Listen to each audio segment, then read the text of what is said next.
Hey, everybody. I'm so glad that you're here tonight. It's hump day, and we're most of the way over the hump. I don't know about you guys, but this is a great way to end my Wednesday. And I know that it's the middle of the week, and it's hard to get online or on a phone with all of the things that go on in the evening, especially summertime when it's still beautiful outside. So, one, thank you for being here if you are here, and if you are watching this later on, thank you for watching, and hopefully you're getting just as much out of the conversation from your post-recorded computer screen as you are if you're here. So we are right now going to launch into a little activity to kind of get to know you and who's on the call. So whether you're watching this later or you're on the call right now, just sit back and remember that we're on the road together and we're cruising down the highway and we're looking out the window and one of us says, "Hey, what's that over there?" So one of the things I'd like to do is as I was getting ready for this call and kind of researching for this whole series, I was thinking about road trips, and I was thinking about all the random things that are attractions on the side of the road that we either go and seek out to go and find because they're very curious, or we happen upon them as we're driving. And so a couple of them, one is very famous, and it's the propped up painted cars in the desert. And there's always a lot of pictures of that and people walking out there, and you write some more on the cars if you want to, and they're beautiful, they're art.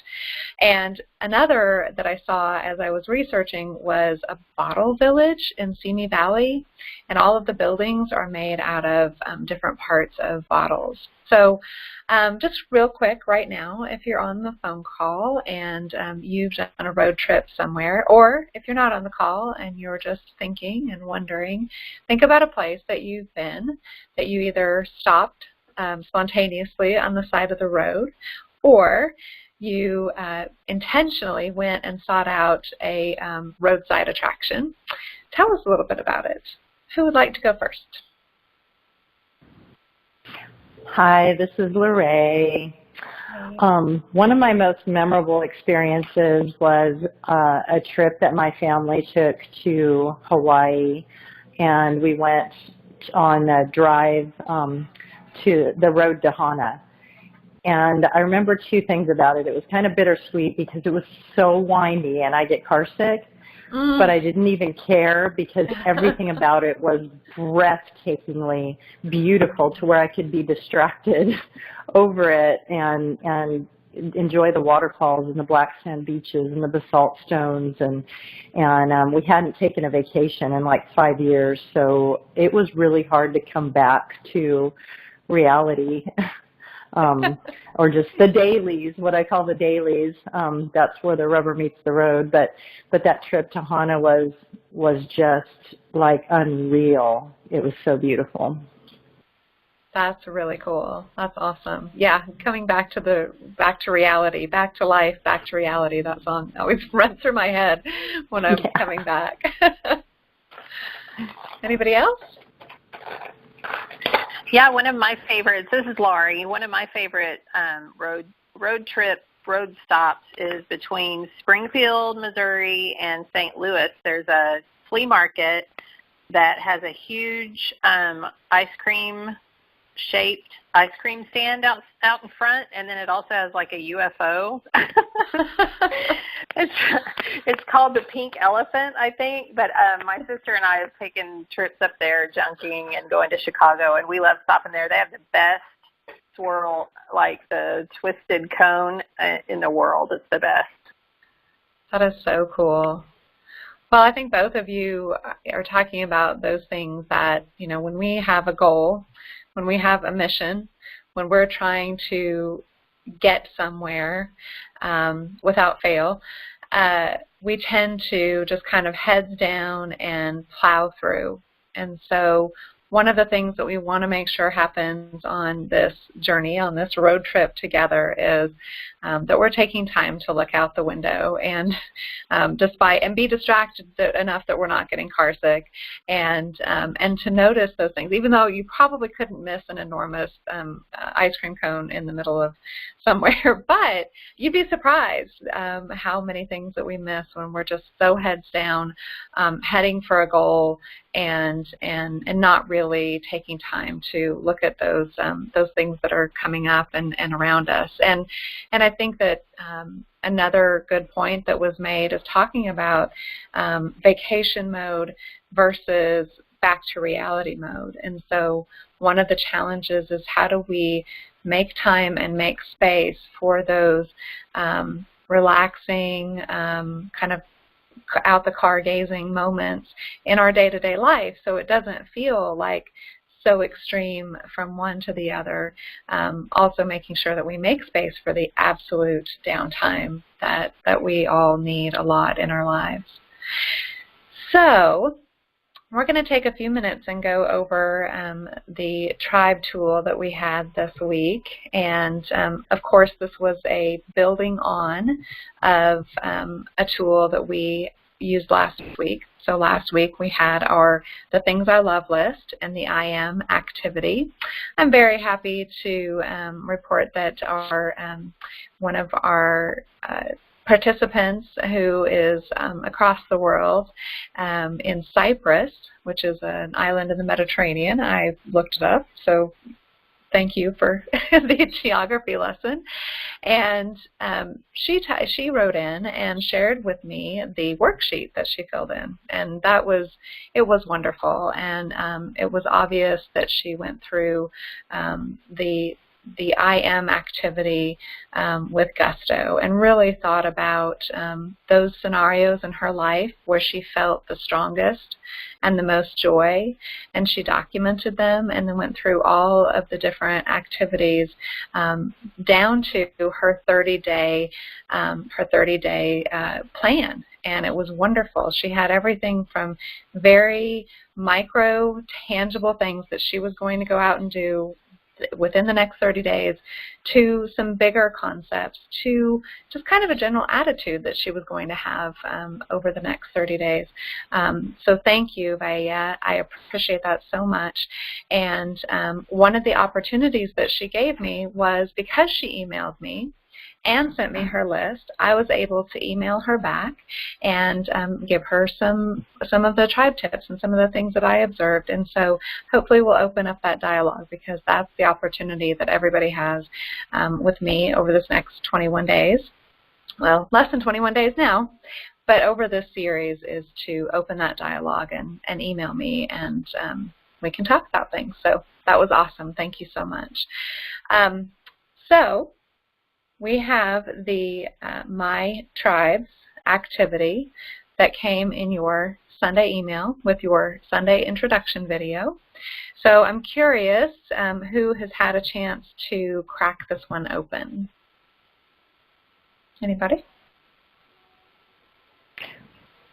I had a chance to do the I Am tool, but I wasn't that detailed as the international contributor. Yeah. I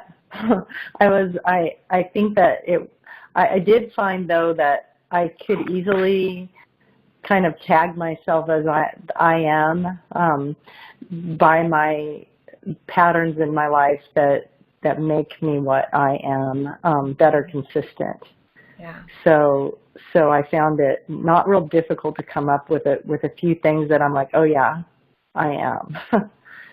That was interesting. Were they around any stories in your life, or did you have a story about your life in mind when you came up with them? I mean, did you think about? I think there was several, but there was a few that popped into mind.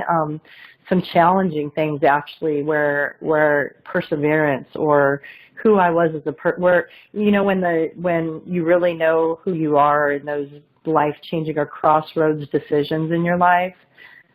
It tells you who you are, because you watch other people make so many different decisions, and you go, okay, well, that's not who I am, and this is who I am. And when that's repeated, it's even stronger. But I noticed that in those defining times, so I did have a few ideas in my mind when I was thinking through it, going, yes, I am, because of the choices that I made in these situations. That's excellent. Good. And you do. You start with that story, and you follow it. You kind of follow that narrative and recognize those strengths in yourselves and like you said, in yourself. And like you said, the patterns that start to emerge, like, oh, yes, I am consistent in that, and therefore I am. That is part of who I am. Mm-hmm. Anybody else? I'm working on my tribe circles right now. Good.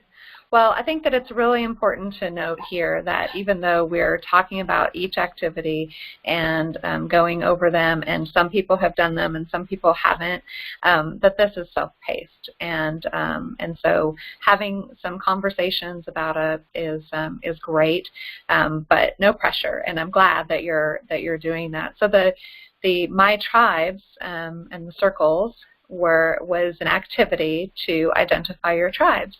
And a lot of times people don't think about the fact that they have multiple tribes. Some people do.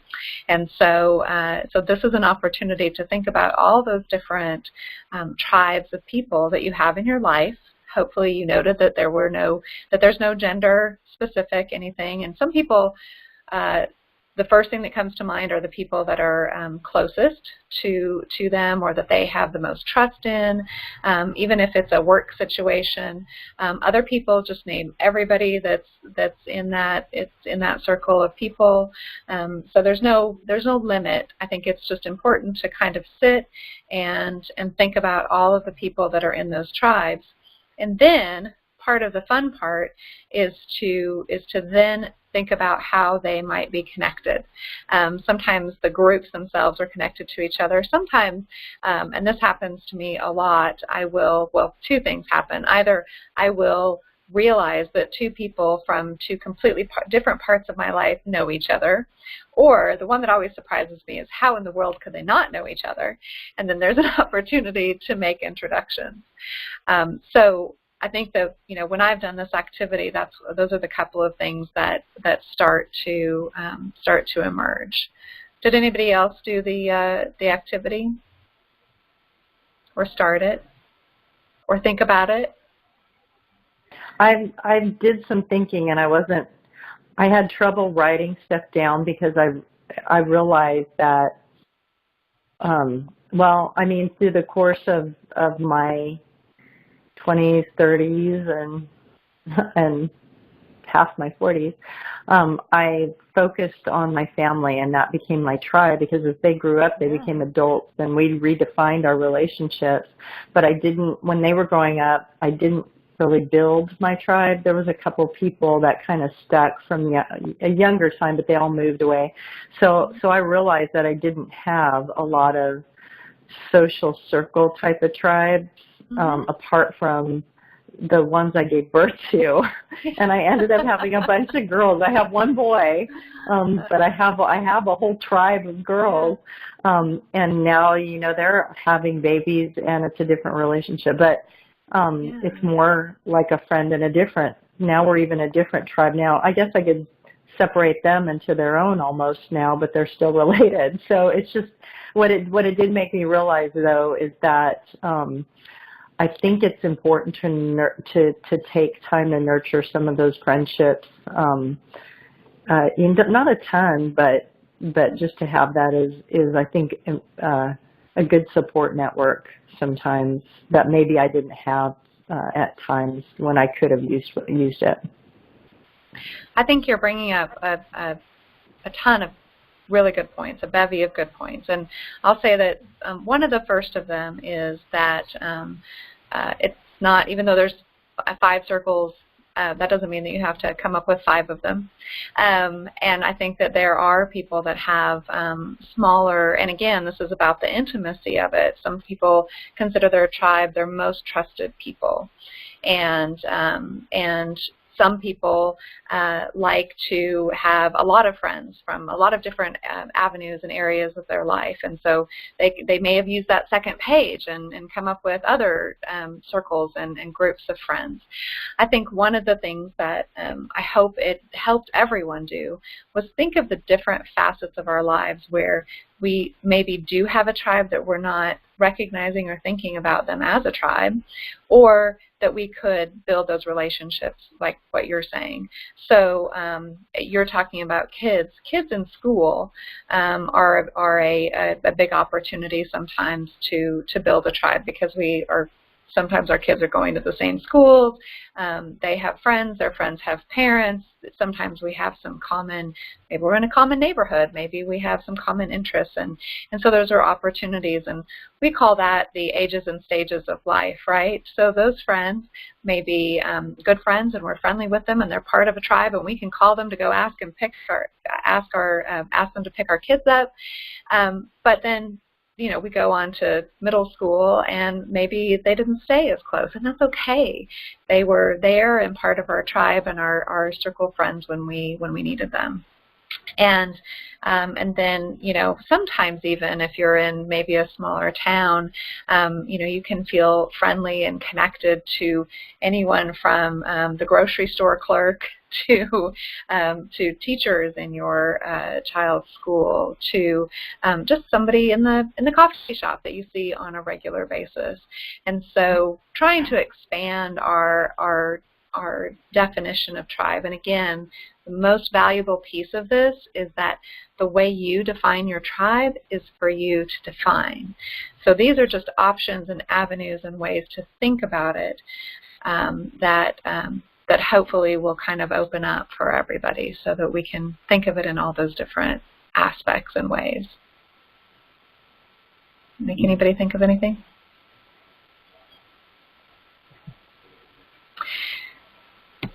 So we also provided a way for you to list it. So if you're not a creative, flowing person and you want to make a list of your tribes, then that's okay too.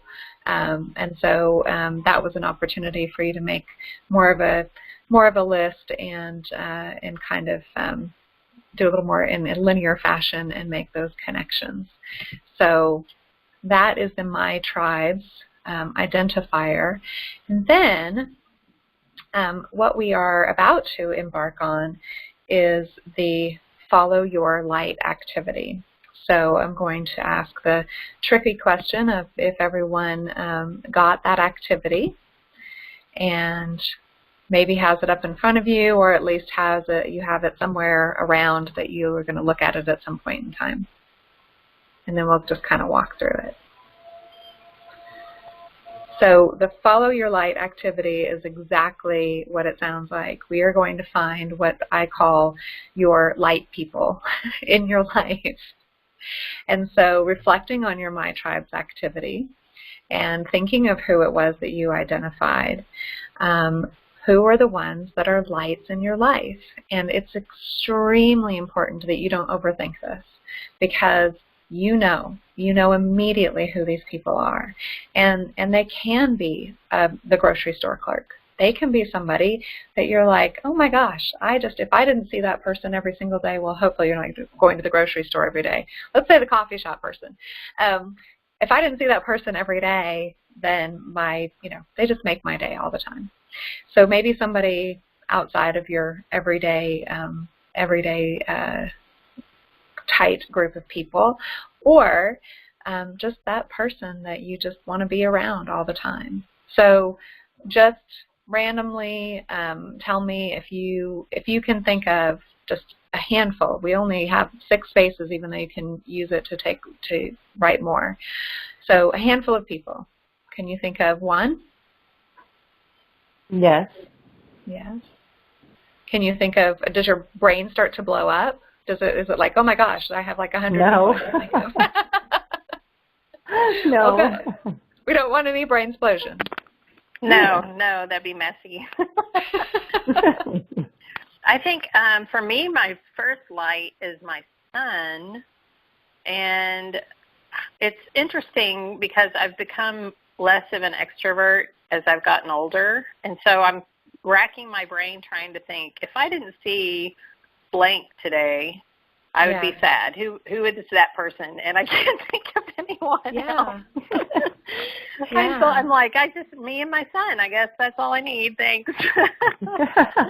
And I did just the opposite. I've been not really an introvert, but so focused on my inner circle that now I'm just kind of getting out and exploring, other relationships and friendships. And but I mean, my children, my adult daughters, my kids, I crave being with them still. I mean, I just always have. And then, but now I do. I have a couple close people. One in particular that I know I could call at any point, and then even a group that I meet with usually once a week that I'm comfortable with now, which is different for me. And especially when there's multiple people and they don't know me really, really well or know my experiences, because I don't think I'm the most socially just fluent person, and so I'm quirky and I use a lot of filters and I sometimes say strange things. So I never know how it's going to be perceived, but they've gotten to know me and they still want me around, so that's nice. But definitely do have some relationships I didn't have before, which is kind of new in some ways and enjoyable. I do look forward to it.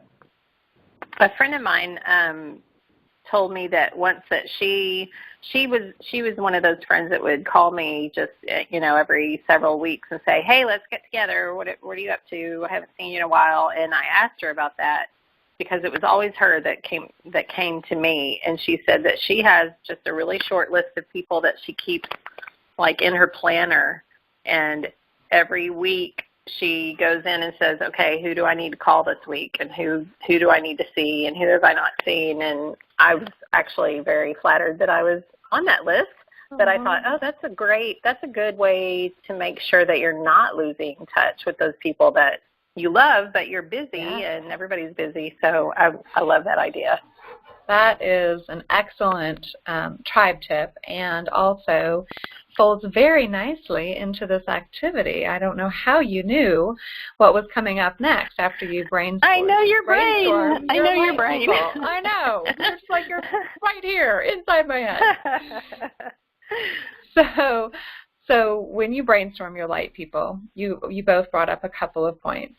One, Lori, thinking, okay, who are the people that I couldn't do without seeing every single day, that are just bringing me light, filling my cup, make me feel better about whatever. And a lot of times there are people that we keep meaning to connect with, that are kind of just on the outside, or when they come across our social media feed, or we think about them, we're like, I really need to reach out to that person and build that. So if that person is coming to mind, then definitely put them in your light people column. Well, you'll notice that there are 3 columns, and I've asked you to save the next two, because the very next one is, what are the characteristics of these people that you think of? What is it about them that is filling your cup? Is it just the trust that you're building? I'm sure that as you're forging these new friendships, and it sounds like trust is a huge thing for you, Lorraine, and so as you're forging these friendships and you're starting to build that trust, what is it? What are the characteristics of the people that are filling your cup that come to mind? And put those characteristics right next to their name. You're going to brainstorm right next to their name. And then we have this cool activity where when you look at your page and you look at your people, there's about 6, and again, you can duplicate this, and if you have 12 or 24 people, that's great too. But what you're going to do is you're going to write their name, and then you're going to write their characteristics, and then you're just going to kind of look at the list and say, what are some of the characteristics that keep coming up over and over again? What are these cup-filling characteristics? And there are going to be some that are unique to only certain people. There may be somebody that we spend time with because they are outgoing and gregarious, and they will push us to do something we would never think to do. But there's probably something about them that is common throughout. And then you're going to do a character cloud, and you're going to do a word cloud, which means that what are some of the words that come up the most often, and put them in the big cloud. And then what are the words that are, come up pretty regularly, and you'll put them in the medium-sized clouds. And then the ones that are much more individual to the individuals, putting them in the smaller clouds. And then, very exciting, is to go back and look at those friends, and you're going to come up with 3 ways, or you're gonna make a list of the healthy habits of tribe. So this is exactly what you were talking about, Lori. What are those things? What is it that we can do? What are our healthy habits? Lorraine, you said that you have a regular meeting with a group of friends. Very healthy habit. Calling at least one friend a week, or somebody that you haven't talked to in a while. Making a dinner date. And again, none of these things have to be expensive, just have to be something that is a habit that we get into that can be healthy. And so you have an opportunity to brainstorm all of those healthy habits, and then go back to your light people list, which is going to be full of wonderful people with wonderful characteristics, and go through and next to them write 3 things that you are going to do that are healthy habits. And maybe, there's 2 or 3 people that you're going to make sure that you call every week, or that you make a regular date with, or that you invite to dinner, or you rotate through and invite to dinner, or start a book club, or any number of other things. Just come up with 3 things for each person that you're going to do. So a lot of this, and a lot of the material that we sent, the resource links that we sent, tend to look at what are unhealthy relationships. What are some of the toxic relationships in our lives? This is a very positive focused activity, but that doesn't mean that the negative is not there. But what it will do is, where do we want to put our energy? How do we want to go toward our light? And that be the direction that we're heading in. And in the process, you will probably identify people that are more toxic in your life, that maybe horn in on your time, but are not necessarily filling your cup or worthy of your time, quite frankly. And so we can talk a little bit more about that as the coaching series goes on, or if you want to email me specifically and individually, if there's something that you're really struggling with when it comes to a toxic relationship, then we can definitely dive into that. So any thoughts or questions at the moment? That's a lot of words. It is. And I will say that, again, this is going to be at your own pace. This is going to be in your own time. And this may... I think I'll it may go to everything you said again. And it may go beyond. It may go beyond the 21 days. You may work on this for weeks to come, and my email box will still be open to you. I will say also that this is a series in the test phase. We had some technical difficulties tonight. Last week I sent out a wrong link, and so all of those things are going to happen in this kind of test coaching series. And we are not going to be shy about saying that we are just figuring it out. But I will say that that one of the things that we're learning is that we are putting a lot into these activities and a lot into these weeks. So we will be looking at that. We are also looking to you to help us understand what is going to work for you. So if your feedback is, this is a lot of work in a short period of time, we are going to take that into consideration and stretch it out for the next one. So any of that feedback is very, very welcome. Any questions? Sounds good. Okay. So, roadside attractions. Make sure that you think of those. Make sure that you're doing a little bit of balancing through the week, a little of relaxing in the car, gazing out the window, but also stopping and exploring and being curious when you need to. Don't be so focused on the goal that you lose sight of the beauty that is passing you by way too quickly if we're not looking. Hey, thank you all for being here today. And we will see you next week, Wednesday, 7 p.m. Central Standard Time. And again, email me all week long with any questions that you have. And we will see you soon. Thanks, Amy. Thank you. Bye. See you later. Bye. Bye.